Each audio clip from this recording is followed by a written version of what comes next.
Okay, so let's talk about this last little bit. We need to talk about what it means when they talk about the words multiplicity or repeated zeros. So, for instance, let's say that I've got a factor and it has an exponent. Like, remember, we factored things that looked like x plus 2 to the third power or x minus 1 squared, okay? When you have that, if it's part of a polynomial, say I factored something out and I had x plus 2 squared, and that was the whole thing. And I set it equal to 0. Well, I only get 1 0. It's at x equals negative 2. But that 1 0, because of that exponent of 3, would mean that it was actually there 3 times. So I would say, okay, I've got a 0 of negative 2 with a multiplicity of 3. Okay? Or if I were looking at this one, if it were a whole separate problem, then I would set it equal to 0 and I'd get x equals 1 with a multiplicity of 2 for my exponent. Okay? Meaning that it's kind of there twice.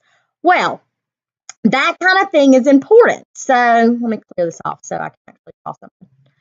All right, so basically what it's telling you is if that exponent is odd, then we have a 0 that just kind of crosses through our graph, kind of like a normal 0 that we might have. However, if we've got an even exponent up here, then what's going to happen is that 0 will touch our graph, but it never actually crosses. I like to say it bounces off. Okay? So it bounces off the x-axis. And if I had you before, you may remember that from ninth grade. We talked about those bouncing zeros. So let me give you a for instance. And I'm just going to write one that's kind of in factored form, and hopefully my pen will work well enough for you to be able to tell. So let's say I had factored out and I have y equals x plus 3 times x minus 2 squared. Okay? So I have a 0 of x equals negative 3, and I have a 0 of x equals 2, but this x equals 2 has a multiplicity of 2. So what would happen is, if I've got my x and y axis right here, well, I'd have my, let's see if I can switch colors. I'd have my negative 3 over here, and I'd have my 2 over here. Okay? Well, let's kind of think a minute about end behavior. If I were to actually multiply x plus 3 times x minus 2 squared, okay, I'm just going to look at the x pieces. I've got x times x squared, which would technically be an x cubed when I'm done. It's a positive x cubed, which means that it is going down on the left and up on the right. Okay? So I got to know end behavior as I go through and think about kind of my sketching. Well, what's going to happen is, because it's down on the left, I'm going to start there. It's going to go up through my 3, and it's going to curve at some point. It's got a maximum there somewhere, a relative maximum. And when it gets to 2, instead of it going straight through my graph like that, what's going to happen, oops, too far, is it's going to curve back around and go up. So at that 2, and I didn't do a great job of making it bounce there, but at 2, it's going to be a turning point, kind of like a vertex. Okay, remember how we talked about the vertex? It might touch the x-axis just that one time. Well, that 2, because of that exponent of 2, turns and bounces off the x-axis. Okay, and you could graph it in your calculator and maybe see it a little bit better, but that would be an example of what would happen. Now, when you have it there with no multiplicity, it's just there one time, it just goes straight through. However, let's talk about if we had a different one other than, an exponent of 1 as being odd. Let's say I had y equals x plus 1 cubed. Okay? Well, I only have one 0, and it's 3. I mean, it's -1. Sorry, couldn't get my mind straight there. All right, so this would say x is -1 with a multiplicity of 3, because that's supposed to be a 3. Well, x cubed would tell me it's down on the left and up on the right. So I know it's going to go through, but it doesn't just go straight through, okay? What happens is, because if it went straight through, it'd be a line. What happens is it goes through and kind of curves. So when I've got something to the 3rd power or to the 5th power or the 7th power, instead of just going straight through, it kind of curves as it goes through to kind of give it kind of that turn. Gives us the nice curves of our graphs. All right, so let's look at this one. If I needed to go through and find all my zeros and then sketch a graph, and notice a little x and y axis over here because we're going to sketch. We're not going to make it perfect. I can pull out the graph paper. All right, so I'm going to take this and I'm going to see if I can find my zeros algebraically. I can also. In this case, they all have the BCF of x. So I'm going to say x, and I got x squared minus 2x plus 1. Then I'm going to see if I can factor it. And I believe I can. What multiplies to be 1 and adds to be -2? Well, it is x minus 1 times x minus 1. Or I could say x times x minus 1 squared, which means that my zeros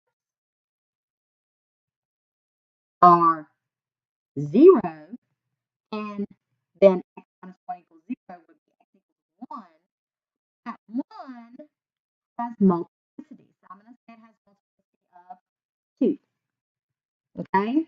That's technically how I'm going to write it. Set notation, and then in parentheses, I'll put the multiplicity for whatever number. All right, so if I go to graph it, well, I've got my 0 at 0, and bear with me as I graph on this.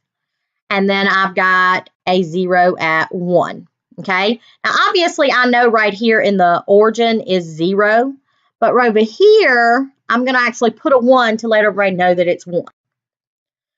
Well, I also want to consider my end behavior. I had a positive odd. That means it was down on the left, up on the right. Now, I may not finish in those exact places. I tend to put those arrows to just kind of help guide me. So down on the left, up on the right. Okay, if I don't meet them, then I'll erase and move it to wherever it meets. Well, the 0, the first one I'm going to come to, has no multiplicity. So that means it's just going to go straight through there. Okay, but then it's got to go down to the 1. So at some point, it's going to curve. Well, because 1 has a multiplicity of 2, instead of going straight through, it's going to bounce off that 1 and back up to have my end behavior that I said it would have. Okay, now is this a perfect graph? No, absolutely not. But it didn't have to be perfect because it said sketch. So that meant that I really wanted to see my zeros. I may also want to see my relative extrema. So if I've got my calculator, I could go press graph and kind of see how far up does this place right here go.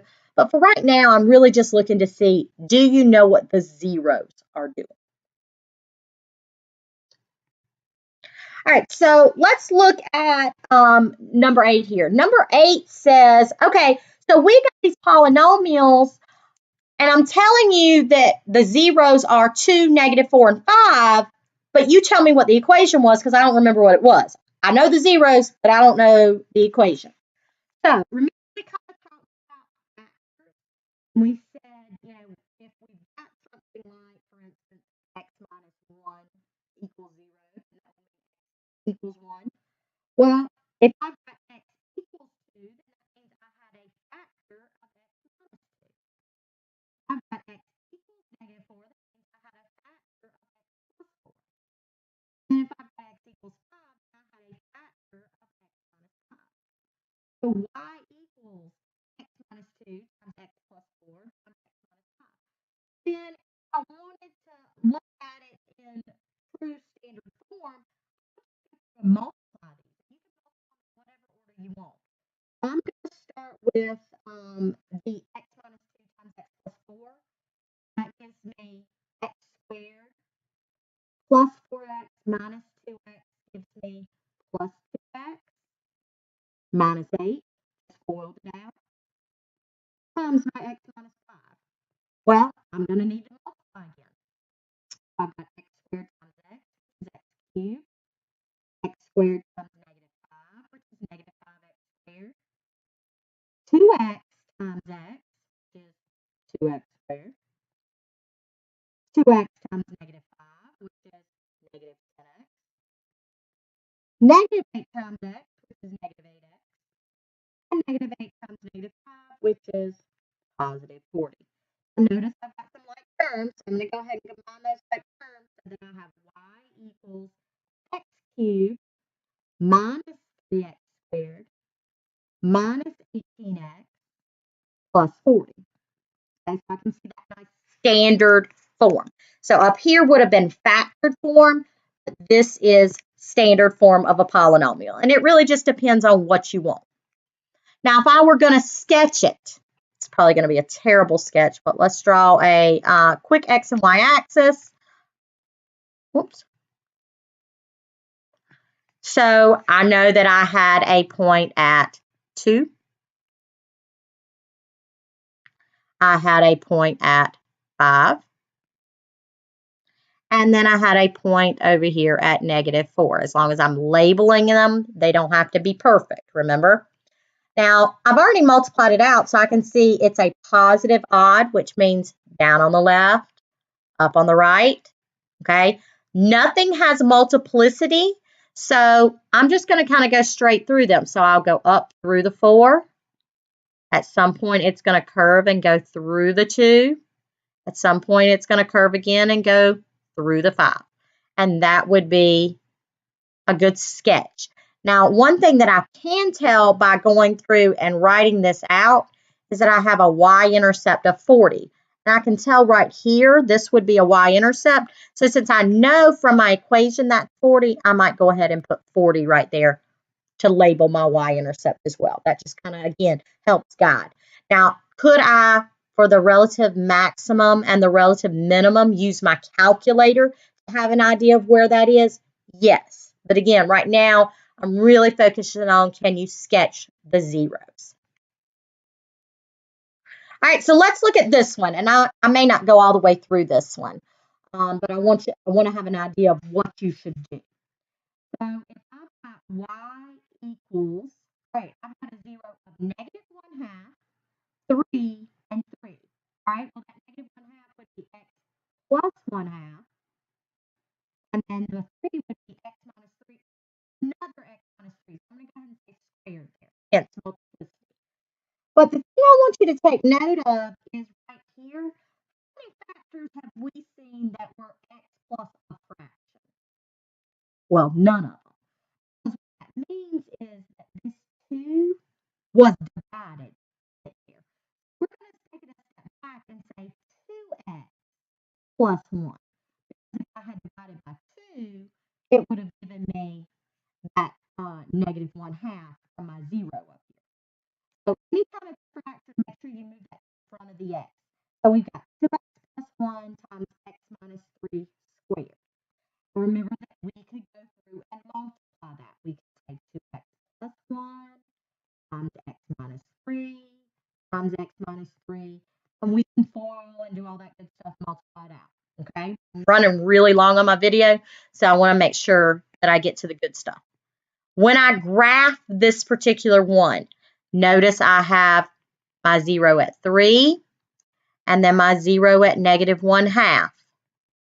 All right, now also take note that if I had multiplied out just the x pieces, I'd have x 2x times x times x, which is x cubed, which again tells me down on the left, up on the right. If I'd had a negative out in the very front, it would have been opposite.